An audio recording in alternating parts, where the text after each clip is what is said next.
सईद जफर इस्लाम प्रवक्ता बीजेपी के भी हमारे साथ जुड़ चुके हैं और पूजा त्रिपाठी प्रवक्ता कांग्रेस पार्टी की भी हमारे साथ जुड़ चुके हैं। सईद जफर इस्लाम जी, एक रिएक्शन आपका, क्योंकि चाइना पर बार बार सब यही कह रहे हैं ना, ठीक है ये तो हम समझ रहे हैं कि कूटनीतिक दृष्टि से हम किसी को दुश्मन दोस्त हमेशा के लिए नहीं बना सकते, वो एक विकल्प हमें खोलकर रखना है, लेकिन सतर्कता भी हमने रखी हुई है। ऐसे में चाइना कितना मददगार हमारे लिए हो सकता है जब उसका दोहरा बिहेवियर हो? देखिए अर्पिता जी, दो तीन महत्वपूर्ण चीज है। जब आप कूटनीति की बात करती है और डिप्लोमेसी की बात करते हैं, किसी भी समय में डिप्लोमेसी जो है, डिप्लोमेटिक मिशन जो भी होता है वो डायनामिक प्रोसेस है। कोई स्टैटिक प्रोसेस नहीं कि एक बार हमने जो मन बना लिया वही मन बना लिया, ये ऐसा नहीं होता है डिप्लोमेसी में। बल्कि पूरे समय, चाहे आपका दुश्मन देश हो चाहे आपका करीबी देश हो, लेकिन बैक चैनल डिप्लोमेसी चलती रहती है, हर वक्त चलती रहती है। और हमारे मिशन जो है उस पर काम करते रहते हैं, उनको उनको इस तरह का इंस्ट्रक्शन रहता है। ऐसे में चाइना के साथ, और जाहिर है भारत एक शक्तिशाली देश है, भारत की कई स्ट्रेंथ है, हो सकता है कुछ वीकनेसेस भी हो, लेकिन हम अपने स्ट्रेंथ को कैपिटलाइज करने की कोशिश करते हैं। जब भी ऐसे ग्लोबल प्लेटफॉर्म मिलते हैं जिसमें हम अपने स्ट्रेंथ को कैपिटलाइज करते हैं, हमारी स्ट्रेंथ, जैसा भी श्वेता जी ने भी बात किया, प्रगति जी भी ने बात किया, कि हमारी स्ट्रेंथ भी बहुत बड़ी स्ट्रेंथ है कि हमारा बड़ा बाजार है। हमारे जो है हमारी 20% दुनिया की आबादी भारत में रहती है, और कई ऐसी चीजें हैं जो भारत में ही होती है।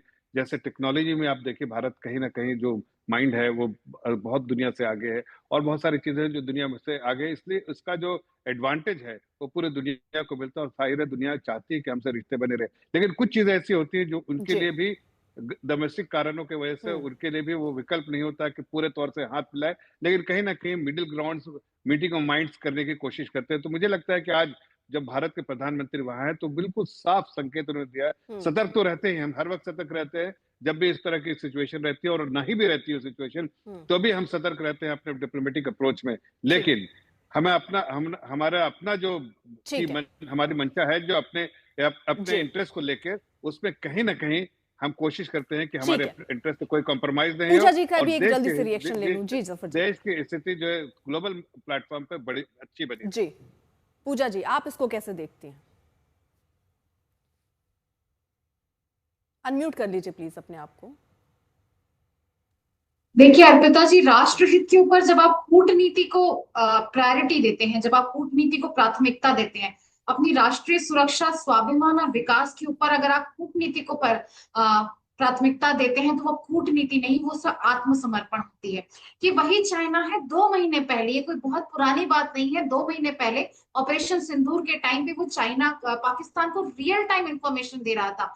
पाकिस्तान वो नुकसान नहीं कर पाता, पाकिस्तान हमारे सामने, हमारी सेनाओं के शौर्य के सामने खड़ा भी नहीं हो सकता, ये पाकिस्तान की औकात नहीं थी। पर चाइना की सैन्य शक्ति, चाइना के हथियार और चाइना की real time drone warfare technology Pakistan को हेल्प कर रही थी। पूजा जी मुझे ये तो बता दीजिए, आप कह रहे हैं कि इसमें अब ये आत्मसमर्पण है, आप कह रहे हैं कूटनीति नहीं, ये आत्मसमर्पण है। एक सेकेंड, जब आपकी सरकार थी और चाइना के साथ जिस तरह के विवाद थे, आप बैकडोर से बात नहीं करती थी? आपकी सरकार ने कभी बात नहीं की चाइना से? आप क्लियर कर रही हैं यहाँ पर? मैं ये कह रही हूँ मतलब कूटनीतिक लिहाज से जो बातचीत हो सकती थी वहीं विराम लगा दिया आपने, कोई बातचीत नहीं होती थी चाइना से? अभी हमारे इतने टूरिस्टों को मौत के घाट उतारा गया था, अभी हमने एक सैन्य ऑपरेशन अनलीश किया था एक देश के ऊपर, और उसकी सीधा सीधा मदद जो देश कर रहा था, जिसके खिलाफ प्रधानमंत्री ने कहा था कि हम ला